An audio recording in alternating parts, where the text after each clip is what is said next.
Sanibonani ekhaya lamaphupho. Namuhla sizokhuluma ngokuphupha ingane.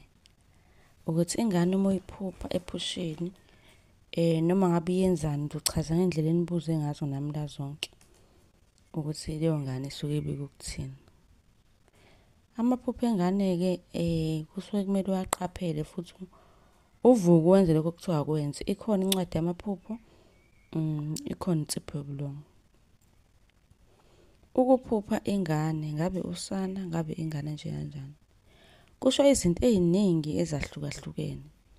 Ukhumbule ukuthi lokho akusho into eyodwa. Asikwazi ukuthi iphupho lengane silichaze ngento eyodwa lonke, kodwa lichazeka ngezinto ey'hlukahlukene. Kuyenzeka-ke ingane uyiphuphe isemhlane, mhlampe wena uyibelethile. Lokho nje kungabika ukuthi wena ubelethiswe isilwane. Lapho-ke nje usuke uboniswa abantu abadala ngesilwane. Kunesilwane osibelethisiwe. Kunomoya omubi kahle kahle osuke uthunyelwe kuwena. Ngaleso sikhathi kusuke kumele uvele uphakame uyosilahla leso silwane, usukume mhlawumbe uye kubantu ababonayo abakwazi ukulungisa izinto, ubacele ukuthi ucela bekusize ulahle isilwane. Esinye isikhathi kuyenzeka-ke ingane uyiphuphe uyigeza noma uphuphe inqunu.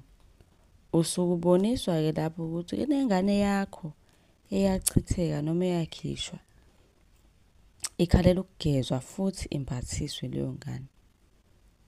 Kwesinye isikhathi-ke uma kunento kanjalo, abanye baye benze imicimbi, benze itiye emncane, ethenge iy'mpahla nje zengane ey'gqokise, esho futhi lapha emsamo ukuthi ngiyamgqokisa usibani bani, akayeki ukungihlupha.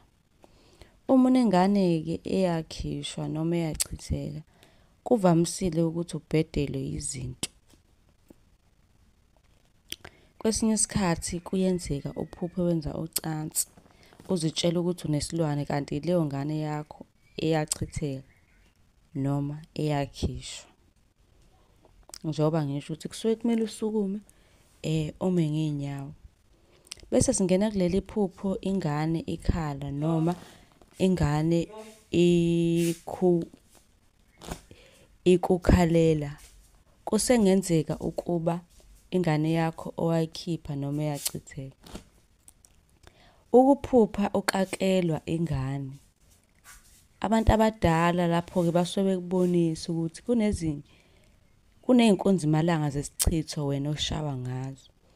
Lesi sichitho-ke sivamisile-ke ukuthi sihambisane nesilwane. Kusuke kumele usukume uhambe uyokhipha isilwane, ukhiphe isichitho, ukhiphe amabhadi.